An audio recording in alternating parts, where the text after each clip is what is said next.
The Ford government says it's taking steps to help businesses in this province being pummeled by the U.S. tariffs, announcing today $11 billion in relief. This as one Ontario minister is back in Washington for more trade talks, aiming to bring the tariffs down to zero. Queen's Park reporter Lorena Redekop has the latest. The Ontario government offered support for businesses in the face of U.S. tariffs. $11 billion of aid, it says. The biggest chunk, $9 billion, for deferring provincial taxes. Well, we're just going to postpone people having to pay their taxes and take the burden off them for companies. If they want to defer them for 6 months, they can. We did that in COVID as well, very effective. Plus, there's another $2 billion. It's due to a surplus at the Workplace Safety and Insurance Board. That money will go directly to companies deemed safe under the WSIB. This is providing cash and liquidity at a time of great uncertainty. The Canadian Federation of Independent Business says companies are struggling, not just those hit directly by tariffs like the auto industry. They're seeing small business confidence way down just in the past month, and say many companies also saw lower demand for the past year and a half. When you add all that together with the tariffs, the impacts of tariffs on businesses of all sizes, it equates to the perfect storm of trouble for businesses. After an announcement on trying to attract U.S. scientists and healthcare workers here, Premier Ford talked about the impact of tariffs. Let's hope that President Trump comes to some common sense here. The markets are tumbling again. Consumer confidence is down. Inflation's happening. Investment has stalled. The markets are speaking. And hopefully he's going to listen. If not, they're going into a recession. That's as today, one of Ford's ministers is back in Washington. Well, it's a little more real now, right? Today, meeting with auto companies. Tomorrow, politicians, including Republican members of Congress. We just keep making our case that there are things you need from us in Canada.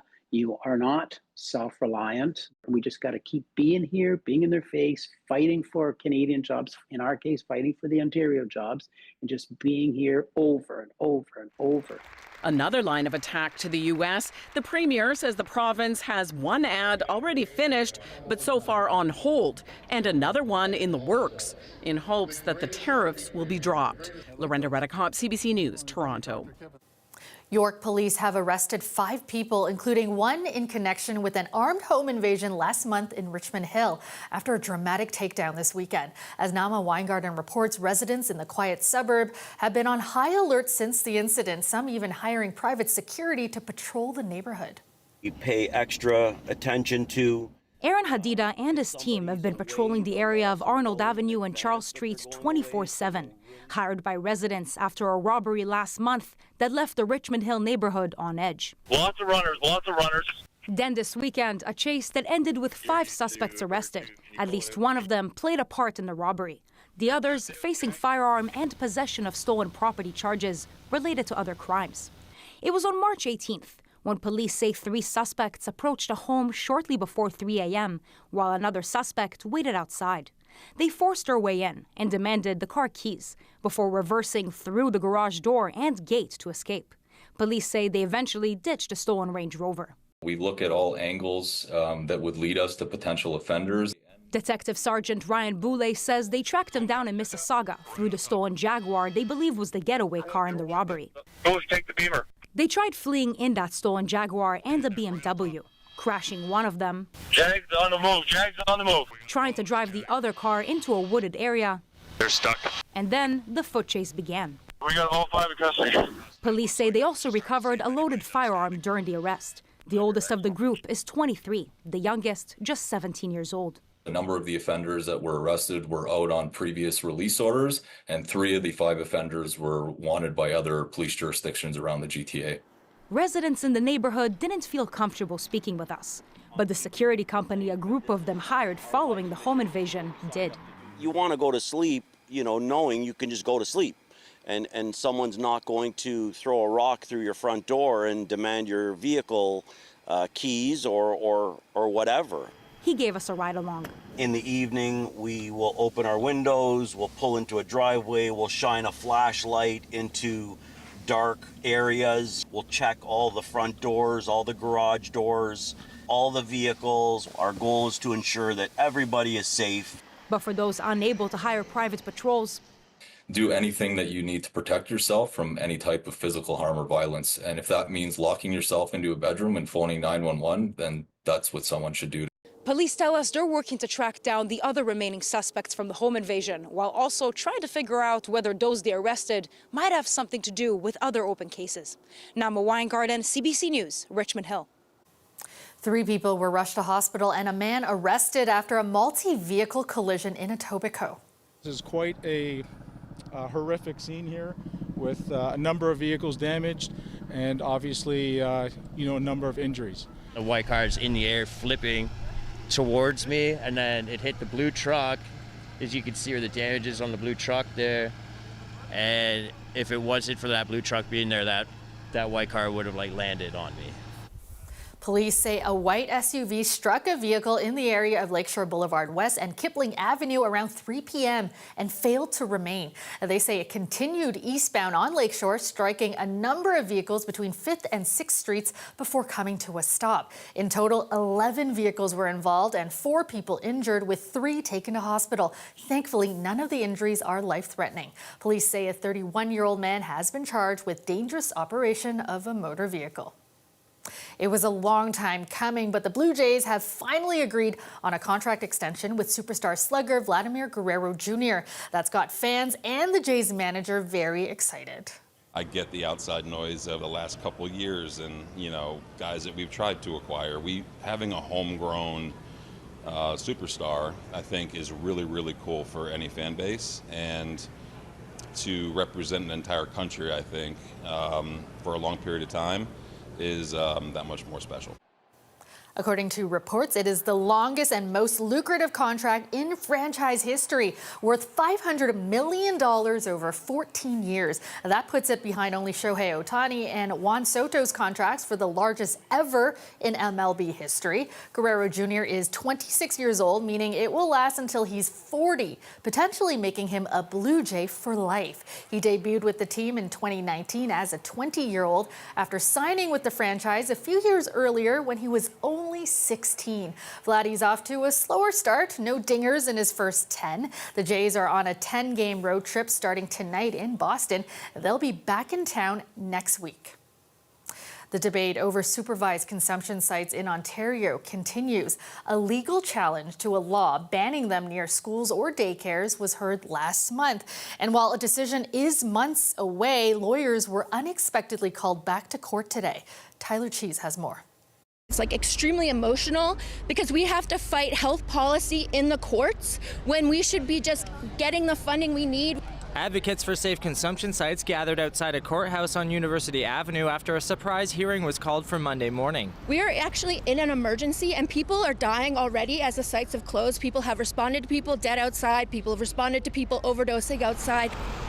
In court, the judge asked for a clarification of facts in the case. An injunction issued last month allows 10 consumption sites to remain open until after a final decision is made. But since then, 9 of those sites have closed, having already accepted provincial funding to transition to homelessness and addiction recovery treatment hubs. Now, the judge says it's unclear whether those sites closed because of the legislation or if they independently chose to accept the government's funding. The neighborhood group operates the only site to remain open. The spillover effects of people not having care, not having any services, and other sites not having the option to move. It means that there's less care. Already people are in trouble and people are being harmed in our communities. These people are being funneled from these injection sites. This Riverdale resident lives close to a former consumption site near which a woman was killed when she was struck by a stray bullet in 2023. He supports the law to limit where the sites can go and the government's proposed hubs. The jury's out on how effective heart hubs will be and but they're at least on paper offering many of the services and access that the injection sites just were not able to achieve. The lawyers on both sides of this case argued that the record of facts is accurate and said the judge should have the information he needs to make a decision. But they've agreed to take some time to assess whether new evidence submissions are necessary. Tyler Cheese, CBC News, Toronto. It's a multi-million-dollar fraud scheme targeting the owners of commercial properties. CBC Toronto has learned of at least 5 cases where business owners in the GTA have been targeted by fraudsters who've managed to hijack their corporations. And they would then try to extract cash from the properties or sell them outright. At the center of it all, the province's business registry that the fraudsters appear to have cracked. Farah Morali has this exclusive story. It was one call that changed everything for Hitender Sharma. It was someone from a private investigating company. They called me and informed me that it seems that your company is hijacked. Hijacked in that Sharma's name had been removed as the director of the company that owns this Mississauga property. The registered head office changed to a fake, a complete stranger, effectively taking control of his land worth around $12 million. I was told that the person who actually hijacked the company tried to take $5 million from a private lender, and that is something which was like shocking. It's not new, but the amount that we're seeing now is new and is troubling. Brian King, the private investigator who first alerted Sharma. His firm alone is handling 4 other similar cases, and that's just in recent months. The common thread: vacant mortgage-free properties, typically owned by a numbered company. The fraudster's goal: take control, then extract money through loans or mortgages on the land. We're pouring through some certain records that we now have access to, and I do suspect we're going to find more. In one case King is investigating, a property in Caledon was sold outright for nearly $5 million. At the center of this, the Ontario Business Registry. The province brought in a new system where companies were given unique security keys, kind of like a PIN number. Those can be used to make changes, for example, to remove someone as the director of a company. While we don't know exactly how the fraudsters managed to hijack Sharma's company, what we do know is that one path to retrieve that company key is to answer a series of security questions. And some of those answers can be found in the public record. In my mind, it's a bit of a flaw in our government system right now that needs to be fixed. What we're seeing here is a classic case of weak verification being exploited by criminals. The security expert says government organizations should be held to the same standards as financial or health institutions and need to introduce better security measures. And I think that those 3 things, from ditching security questions, requiring multi-factor, adding real-time alert, and change delays, I think those would have had a big impact here and would help. In a statement about retrieving company keys, the Ministry of Public and Business Service Delivery and Procurement acknowledged that it uses a combination of information on the public record and information from what it called internal and external sources, but said for security purposes it couldn't provide more details. In a letter to Sharma, the ministry appeared to blame Dye & Durham Corporation, its own service provider for the registry. But when Sharma reached out to the corporation, he said they told him the responsibility for verification lies solely with the ministry. When we contacted Dye & Durham, they told us they can't comment. There has to be some checks and balances with the ministry so that no one can do this change from the system itself. Sharma now worries others may be victimized and not even realize. This is our livelihood, basically, which is being taken away without our knowledge. For now, he remains locked out of a property that's rightfully his, with no clear sense of just how this happened or who will take responsibility. Farah Morali, CBC News, Toronto. U of T Scarborough has opened its doors to its newest building, the Sam Ibrahim Centre, named after a former graduate who funded the space that aims to help budding entrepreneurs. I think this building can really be the crowning building of the campus, right? And students actually seek to come to this school because of this building, because of the programs that are in this building. And entrepreneurship is the only place where you get real opportunity, opportunities that aren't really met for a lot of people. Ibrahim donated $25 million to create this center, which will support future entrepreneurs through programming that encourages group work and innovation, and with a focus on inclusivity. Ibrahim, an entrepreneur himself, announced his donation back in 2023, inspired by the school's Medical Academy startup program. Welcome back. The country's largest research hospital, University Health Network, is getting in on the Made in Canada movement. UHN is launching a recruitment initiative to bring the world's brightest scientific minds to Canada with the goal of driving economic growth. Dale Manukduk has this story. Wearing a hockey jersey with the words Canada Leads written across, Premier Doug Ford applauding University Health Network's new recruitment plan with a goal of positioning the country as the, quote, ultimate destination for the brightest minds in medical research. That's the opportunity in front of us today to ensure the next global breakthroughs not only start here in Ontario, but also benefit Canadians first. Also that they can create wonderful jobs, prosperity. The hospital CEO cites the discovery of insulin made right here in Toronto by two scientists more than a century ago, imagining a scenario where Canada reaps the full economic benefits of its own discoveries. Today, the largest three producers of insulin are headquartered in Denmark, the United States, and France. Imagine if this commercial success of insulin can and should stay in Canada. The hospital wants to recruit 100 early career scientists with promises of a 2-year research funding commitment and mentorship from leading entrepreneurs. The Premier sees an additional benefit. We're going to go on many fronts to fight these tariffs, but one way to win big time is to get the brightest minds in the United States to come to the greatest sub-sovereign nation in the world, and that's Ontario. He says the province will start running ads in the U.S. and already has one ready to go. You know, the president won't be happy as we could, call it the brain drain to the greatest country in the world, and that's Canada. Last month, high-profile philosophy professor Jason Stanley announced he's moving from Yale University to the University of Toronto in response to President Donald Trump's policies. Trump's administration has pulled funding from the education and medical fields. Each week, there are probably 3 or 4 people from the United States who reach out to me wondering, are there opportunities in Canada? Might there be an opportunity? And these are individuals that range from, new graduate students that are looking for their next position, but even established senior scientists that are running institutions. UHN and UHN Foundation have secured $15 million to recruit the first 50 scientists and are looking for another $15 million to support the remaining 50 recruits. Dale Manukduk, CBC News, Toronto. Liberal leader Mark Carney is out west campaigning in BC, where he's promising to do more to protect Canada's natural habitats. The new Liberal government will move forward with 10 new national parks and marine conservation areas, along with creating 15 new national urban parks across Canada. At the same time, we will make national parks and historic sites free for all Canadians this upcoming summer. Carney says he will also reintroduce clean drinking water legislation for First Nations and is promising a new $100 million fund to protect freshwater resources. When asked if his environmental policy conflicts with his plan to boost oil and gas production and exports, Carney said the federal government can do both at the same time, using technology to help bring down emissions. Conservative leader Pierre Poilievre is also campaigning in BC, promising today to create a single office to handle all regulatory approvals for major resource projects like pipelines and roads to speed up the process.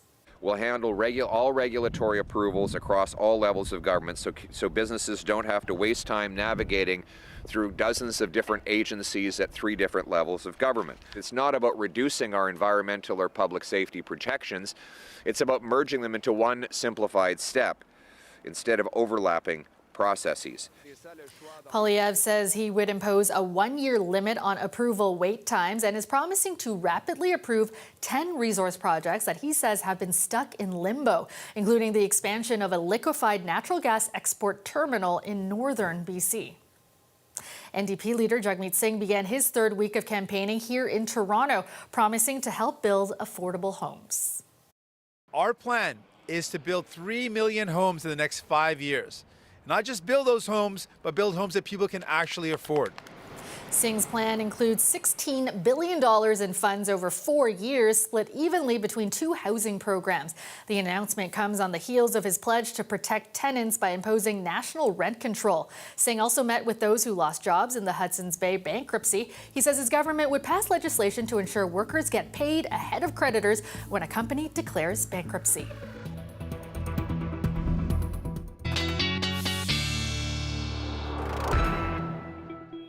Riley Lachuk joins us now with a look at the forecast. And Riley, not a bad day. There was a little bit of sun in there. Aside, Kelda, from a few showers today, yes, actually turned out to be a pretty decent day for most of us. I mean, maybe a bit on the cloudy side for most of us anyway. +6 is where we ended up this afternoon in Toronto. Hamilton at 9 degrees, a few showers passing through as we got through the afternoon hours, maybe a little bit more as we get through the overnight hours. Upper level winds, kind of interesting here. So we have an area of high pressure that's parked itself over the territorial boundary and one in the southern states. And low pressure on either end of that has kind of created a block in our pattern here across North America. So we're stuck in this colder pocket of air, really right on the dividing line between some of that warmer air and that colder air. And that's why we've seen this shift between some light snow, some accumulating snow for some of us. I know we've got snowfall warnings out through cottage country, up to 25 centimeters possible by the time we get into the day on Tuesday, and even some rain showers through the Niagara region throughout the day. So a bit of a mixed bag. By the time we get into the morning hours, the snow is pretty much all done. Maybe a few more lake effect flurries or some pockets of light snow out of this as we get into the morning hours on Tuesday. And then we get back into some sunshine by the afternoon, so a bit of a cloudier start for the GTA, but then we start to get back into some sunshine by the end of the day. Into Wednesday, a much brighter one. I mean, this particular forecast model picking up the potential at least for maybe a few more light flurries, but nothing more than that for Wednesday. But as we get later on, this is the next system I'm watching here, and this one starts to bring in some cloud cover later Wednesday. Another low out of the States that's looking like it's starting to organize and temperature dependent, bringing us another round of some rain. More likely some showers, temperature dependent here as we get later in the week. That's a problem for the day on Thursday for the GTA.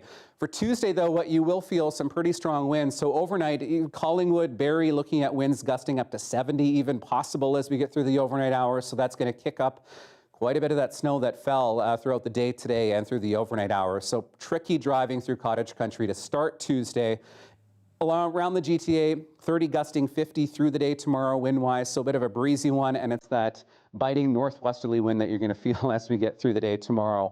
We'll start to see those winds start to back off a bit by the time we get into the later part of the day. So waking up -6 in Toronto first thing, Barrie -9, and in the long range, we'll try for +1 tomorrow, +5 Kelda for Wednesday, and we're hanging around single digits through to the weekends. All right, thanks so much, Riley. And that's our show for tonight. Thanks for joining us. Have a great night, everyone.